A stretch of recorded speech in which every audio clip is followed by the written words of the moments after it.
वड़ाइद साहब, उस्मान बुज़दार साहब वज़ीर आला पंजाब हैं। वैसे आपसे पिछली दफ़ा भी जब हम बात कर रहे थे आपने कहा था 6 महीने मैक्स और उसके अंदर कोई नया चेहरा सामने आ जाएगा, तो क्या यही रहेंगे? पंजाब काबीना ने अपना फैसला सुना दिया, वज़ीर आज़म पहले ही बुज़दार साहब पर एतमाद का इजहार कर चुके हैं, बार बार मुलाकातें भी हो रही हैं और यही कहा जाता है कि जनाब अपनी जगह पर कायम है, लेकिन फिर भी इनकी तब्दीली की खबरें रुक नहीं रही हैं।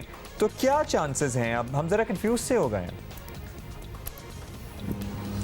देखिए जी, बात यह है कि वज़ीर आला बुज़दार साहब को अगर कोई हटा सकता है तो वो ज़ाहिर है वज़ीर आज़म इमरान खान खुद ही हैं। उन्होंने ही फैसला करना है कि इन्होंने रहना है या जाना है, और उसके मुतबादल का भी फैसला उन्होंने करना है। प्राइम मिनिस्टर साहब ने वेरी राइटली यहाँ पे लाहौर में यही कहा कि जी मैं ये कहीं नहीं जा रहे, बेखौफ होकर काम करें। लेकिन जाते जाते वो जो अहकामात दे गए हैं, एक तो सबसे जो बुज़दार साहब के करीबी साथी थे जो उन्होंने वज़ीर बनाए थे, उनको असद खोखर साहब को वो वजारत से फ़ारग कर गए, और इसी तरह जो 2 बड़े अहम इंतज़ामी अफसर थे उनको भी फ़ारग कर गए। तो मुझे लगता है कि वो बुज़दार साहब को मजबूत नहीं करने आए थे, वो तो उनके पर काटने आए थे। और दूसरी तरफ इस्लामाबाद के अंदर जो जितने मुतबादिल उम्मीदवार हैं वो सारे बारी बारी वज़ीर आज़म से मुलाकातें कर रहे हैं। तो वो किस लिए कर रहे हैं? ज़ाहिर है वो बुज़दार साहब की जाके तारीफ़ें तो नहीं करते होंगे, तो इससे आप अंदाज़ा लगा सकते हैं कि क्या खिचड़ी पक रही है।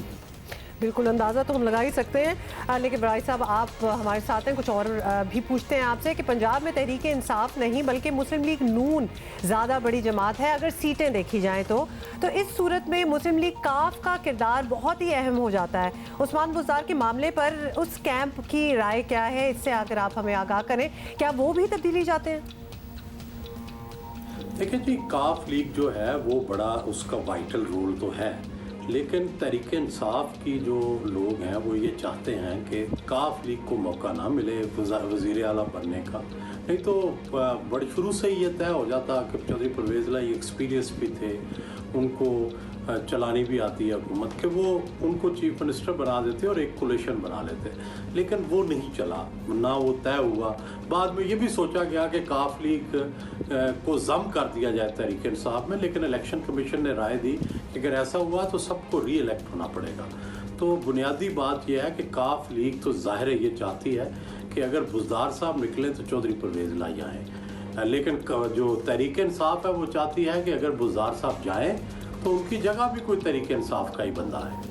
So that's it, वड़ाइद साहब, मुस्लिम लीग नून भी पंजाब बचाओ तहरीक का ऐलान कर चुकी है, लेकिन माजी करीब में मुस्लिम लीग नून की ऐसी हुकूमत मुखालिफ तहरीक या ऐलानात बस ऐलानात की हद तक ही महदूद रहे, तो क्या इस मरतबा वो बुज़दार साहब और उनकी टीम को कोई टफ चैलेंज दे सकते भी हैं?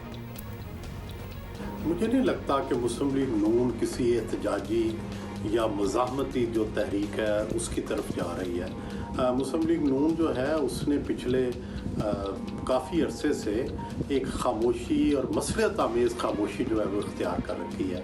ऐसे लगता है कि वो कोई अच्छे दिनों के इंतज़ार में है या उनकी कोई बातचीत हो रही है, और वो चाहते हैं कि जब बातचीत कंप्लीट हो और जब तहरीक इंसाफ खुद अपने ही बोझ तले दब जाए, कमज़ोर हो जाए, उस वक़्त वो कोई अपनी स्ट्रेटजी का आगाज़ करें। फ़िलहाल मुझे नहीं लगता कि वो कोई पंजाब बचाओ तहरीक में कोई मेजर तहरीक शुरू कर सकते हैं। हो सकता है तकरीरें करें, हो सकता है कोई कॉन्फ्रेंस कर दें, कोई एक आधा जलसा भी कर दें। अब तो उन्हें जलसा किए हुए भी अरसा हो गया, और फिर कोरोना आ गया है, अब कोरोना में जलसे भी नहीं हो सकते। चलें जी, बहुत शुक्रिया आपका। वो कह रहे हैं जी मुस्लिम लीग नून तो पंजाब बचाओ तहरीक में कोई ख़ास कोई हलचल मचा नहीं सकती।